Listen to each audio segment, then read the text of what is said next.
اچھا، بہت سارے ٹیسٹ ایسے ہیں جو ڈاکٹر حضرات عام طور پر لکھتے ہیں، جیسے میدے کی انڈوسکوپی وغیرہ کرانی،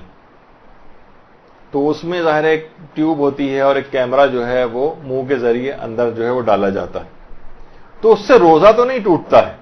البتہ اگر ٹیوب کو اندر داخل کرنے کے لیے اس پہ کوئی ایسی رطوبت لگائی گئی، کوئی ایسی کوئی سلپری چیز اس کے اوپر لگائی گئی کہ تاکہ وہ فیسیلیٹیٹ ہو جائے اور آرام سے وہ چیز الگ سے پاس ہو جائے، اس صورت میں روزہ باطل ہوتا ہے۔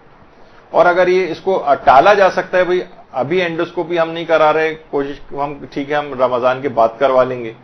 اور کوئی ایسا نقصان نہیں ہے تو اس کو تاخیر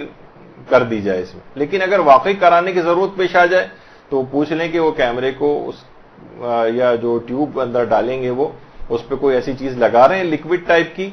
یا کوئی سلپری چیز جس سے کے ذریعے وہ اندر حلق سے اندر جائے، تو اس صورت میں پھر روزہ باطل ہوگا اور بعد رمضان اس روزے کی قضا کرنا پڑے گی۔ کفارہ البتہ کوئی نہیں ہے، لیکن قضا اس کی انجام دینا ہوگی۔ اسی طرح سے بہت ساری چیزیں ایسی ہیں کہ جو مثلا بہت سے لوگ پائلز کے یا بواسیر کے یا ہیمورائڈز جس کو کہتے ہیں اس کے مریض ہوتے ہیں، تو ان کو باقاعدہ اجابت کی جگہ سے پروکٹوسکوپی ایک کرانی پڑتی ہے کہ تاکہ شناخت کر سکیں کہ پائلز ہیں یا نہیں، یا ان کا کون سی ٹائپ کا کہ پائلز اس کو ہیں۔ تو اور علاج کے لیے بھی پروکٹوسکوپی ہوتی ہے اور ڈائگنوسس وغیرہ کے لیے بھی ہوتی ہے، اور اس کے ساتھ ساتھ ٹریٹمنٹ بھی ہو جاتا ہے۔ تو اسی دوران بعض اوقات انجیکشن لگایا جاتا ہے یا بینڈ باندھا جاتا ہے اس پائلز کے اوپر، تو وہ سارے پروسیجر یہ سب کرانے جائز ہیں، اس سے روزے پر کوئی فرق نہیں پڑتا۔ تو بہت سے لوگ پریشان ہو کے کہ بھائی ہمیں تو یہ والا ایک چیز کرانی پڑے گی اور ایک انسٹرومنٹیشن کرانی پڑے گی، جسم کے اندر ایک چیز داخل ہوگی باقاعدہ، تو اس سے روزے پر فرق نہیں پڑتا۔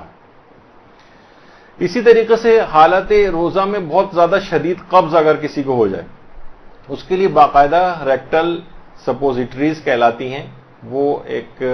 لگائی جاتی ہیں، تو اس کے بعد پھر اس کا وہ قبض میں اس کو آرام آتا ہے، بشرطے کہ وہ لکوڈ والی کوئی چیز نہ ہو۔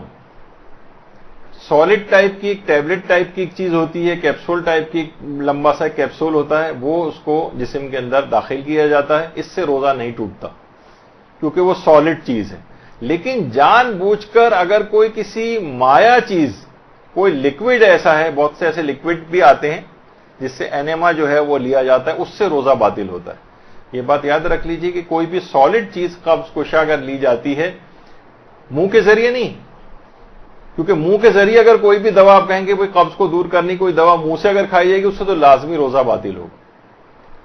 تو دوسرا جو روٹس ہیں اس کے جو کہ عام طور پر میڈیکل سائنس کے اندر ہیں، اس کے ذریعے اگر کوئی دوا اس لحاظ سے اندر جسم میں داخل کی جا رہی، بشرطے وہ ٹھوس ہو، سالڈ ہو، اس سے روزہ نہیں ٹوٹتا ہے۔ البتہ کوئی بھی لکوڈ ٹائپ کی کوئی چیز، لکوڈ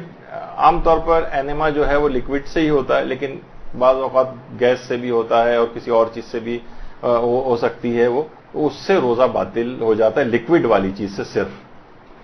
تو عام طور پر جو ریکٹل سپوزیٹریز آتی ہیں اس انداز کی، اس کو جسم میں لگانے سے روزے کے اوپر کوئی فرق نہیں پڑتا۔